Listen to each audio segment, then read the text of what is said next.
Welcome to DEZ Engineering channel. Here, you will find video related to product and graphics design. Also video tutorials for the above listed domains. Also there is free project files. Watch complete.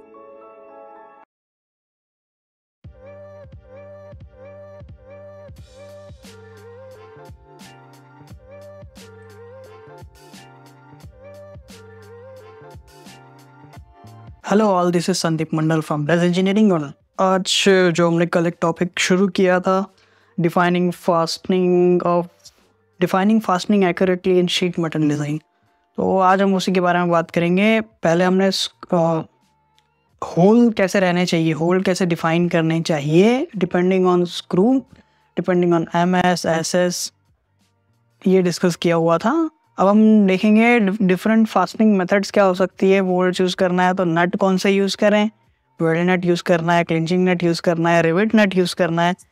बहुत सारे fastening method है। ये depend करता है product की capability पे, product का production होने वाला है कि नहीं, ये सैंपल सिंगल बनने वाला है। तो दो टाइप के इंडस्ट्रीज़ में प्रोडक्ट बनते हैं। तो एक तो वेंडर को जाता है, एक्सटर्नल वेंडर को प्रेफर करते हैं, और दूसरा जिनके पास प्रोडक्शन है वो खुद का मशीन्स लगा के जो फास्टनिंग मेथड्स है शीट मेटल में वो अप्लाई करते हैं। बट यहाँ पे एक प्रॉब्लम ये है कि आपके पास जो रिसोर्सेस है बहुत टाइम पे उस पर डिपेंडेंट रह के क्लिंचिंग नट, स्टड्स और डिफरेंट मेथड्स यूज़ करनी पड़ेगी। और clinching nuts, studs, different vendor के पास डिफरेंट टाइप्स की मशीन होगी। जैसे क्लिंच नट लगाने के लिए क्लिंच नट मशीन लगती है। तो आपका प्रोडक्ट से रिलेटेड है, प्रोडक्ट के मास प्रोडक्शन कॉस्ट से और प्रोडक्ट की डिफरेंट टाइप की वैरायटी ऑफ कॉस्ट से रिलेटेड है किस टाइप की प्रोसेस यूज़ करना है। अलग अलग प्रोसेस को अलग अलग कॉस्ट लगती है। क्लिंचिंग नट ज़्यादा महंगे होते हैं नॉर्मल नट से, स्टड्स भी महंगे होते हैं। तो अलग अलग वेंडर की अलग अलग कैपेबिलिटी है काम करने की, तो उस हिसाब से हम डिफाइन करेंगे। तो सबसे पहले हम देखते हैं क्लिंचिंग नट उसी मॉडल में।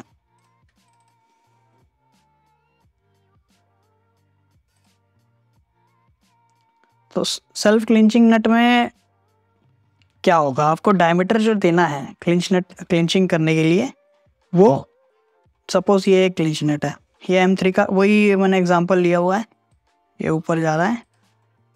तो यहाँ पे क्लिंच नट होता कैसा है, क्लिंच नट इस टाइप का दिखता है।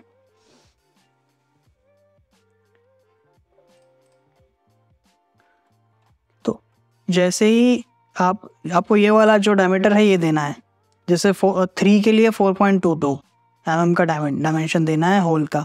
तो उस हिसाब से वो मशीन पे रख के प्रेस करेंगे तो ये सेरेटेड डेज उसके अंदर, शीट के अंदर इम्प्रिंट हो जाएंगे और लॉक हो जाएंगे।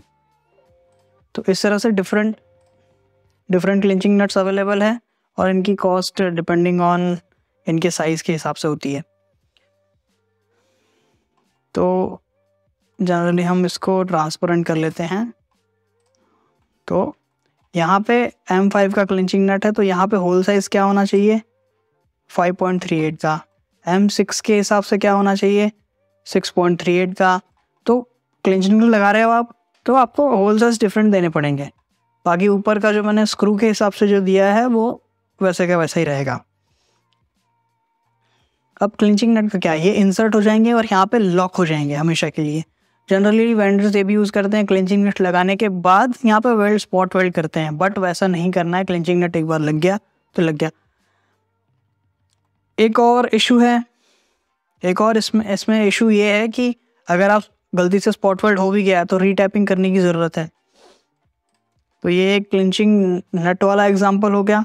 हम क्लिंचिंग नट के बाद रिवेट नट भी यूज़ कर सकते हैं, बट रिवेट नट में क्या होगा, रिवेटिंग नट ऊपर से आपको क्लिंचिंग नट आपको इस शीट को उल्टा करके प्रेस करना है, यहाँ पे लगाना है, उल्टा करके पंच से प्रेस करना है, ठीक है।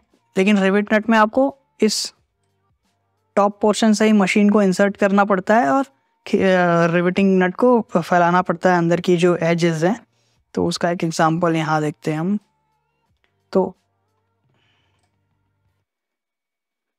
तो इसमें क्या होता है, 0.5 mm की ऊपर की एज हमेशा शीट के ऊपर ही रहती है, तो अगर इस टाइप के बॉक्स बना रहे हैं तो यहाँ पे रिवेट नट नहीं लगा सकते अगर आपको फ्रीडम है, क्योंकि यहाँ पे अगर 0.5 mm की गैप रहेगी तो ये जब इसके टॉप के ऊपर आएगा तो वो 0.5 mm की गैप मेंटेन रहेगी। तो ये रिवेट नट का एक ही हो सकता है, बट रिवेट नट बहुत जगह यूज़ होते हैं, ऑटोमोबाइल कंपोनेंट्स में भी यूज़ होते हैं और एरोस्पेस कंपोनेंट्स में भी काफ़ी यूज़ होते हैं। रिवेटिंग से तो बहुत सारा स्ट्रक्चर बनता है। रिवेट नट एसएस के भी आते हैं, एल्यूमिनियम के भी आते हैं, ब्रास के भी आते हैं। तो क्लिंच नट भी सिमिलरली सारे पैरामीटर्स पे आते हैं, कॉस्ट का डिफरेंस होता है।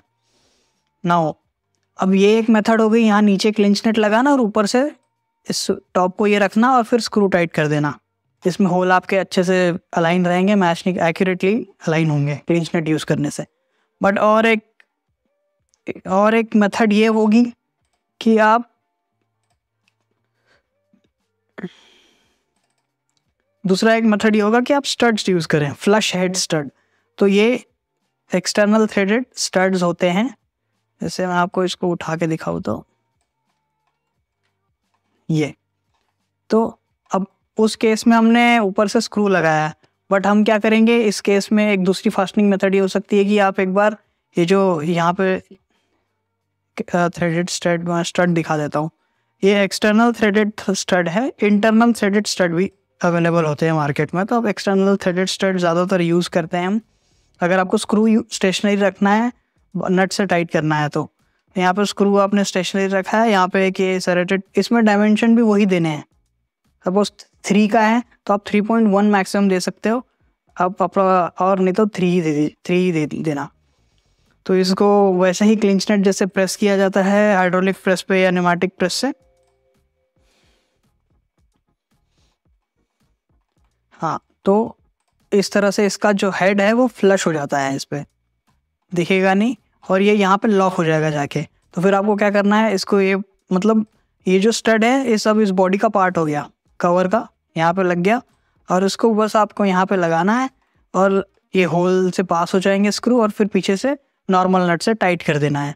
तो ये याद रखना है कि क्लिंच नट और स्टड एक साथ यूज़ नहीं हो सकते, किसी एक को फ्री रहना ज़रूरी है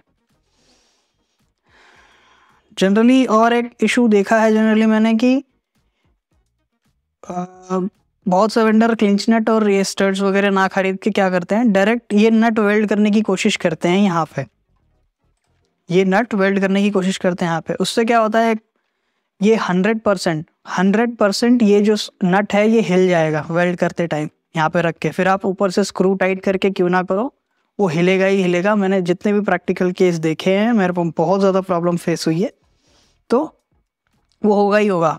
तो उस केस में अगर इसको तो अलाउ ही नहीं करना है, वेंडर अगर ये बोले कि मैं नट वेल्ड कर देता हूँ नॉर्मल, तो ये तो अवॉइड ही कर देना है। आपको क्लिंच नट ही यूज़ करना है, स्ट्रिक्टली ड्राइंग में मेंशन करना है। बट अगर कोई ऑप्शन नहीं है तो ये नट यूज़ कर लो, वेल्ड ही कर लो। बट उस केस में आपको वहाँ स्पेसिफाई करना पड़ेगा कि अलाइनमेंट ठीक होगी। और एक ऑप्शन ये, अगर आपको नट ही लगाना है तो फिर यहाँ ऊपर जो होल दोगे आप स्क्रू का, वो बढ़ा देना पड़ेगा आपको 0.1 mm एक्स्ट्रा। सपोज 3 का है तो 4 का होल दो, क्योंकि जब नट वेल्ड करेगा वो, तो वो बहुत सी पॉसिबिलिटी है कि ये टिल्ट हो जाए या अपनी जगह से 1 mm से सरक जाए। मैक्सिमम 0.5 से 1 mm सरकता है। तो आपको उसको रीटैपिंग करने की, उसको वेंडर को बोलना है रीटैपिंग करो और ये होल को एक्स्ट्रा 1 mm बड़ा करो, ताकि मेरा स्क्रू ठीक से अलाइन तो हो जाए। और एक दूसरा है, और बस फास्टनिंग मेथड में तो यही सारी चीज़ें हैं, और डिफरेंट टाइप के हैं, वेल्ड नट, क्लिंच नट, स्टड नट, बहुत सारे हैं। तो ये जनरली बेसिक नट्स ये यूज़ होते हैं, हम वही यूज़ करते हैं, और नॉर्मल शीट मेटल में यही यूज़ होना भी चाहिए, और काफ़ी एक्यूरेसी है। बहुत सारे एप्लीकेशन प्रोडक्ट में मैंने देखे हैं मेरे प्रैक्टिकल एक्सपीरियंस में, रेलवे में लगाए हुए हैं प्रोडक्ट, वाइब्रेशंस बेयर कर लेते हैं ये क्लिंच नट्स और बाकी वेल्ड नट्स वगैरह और स्टड्स भी।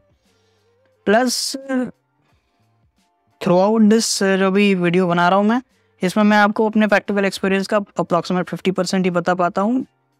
तो आपको अगर कोई एक्स्ट्रा कस्टमाइज एप्लीकेशन है तो आप प्लीज़ कॉन्टैक्ट कीजिए, हम डिस्कस करेंगे और उसको सोल्यूशन निकालेंगे। Thanks for watching.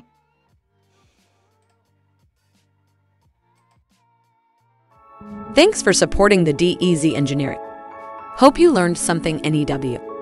Please like, share, and subscribe. And I will get back to you in the next video.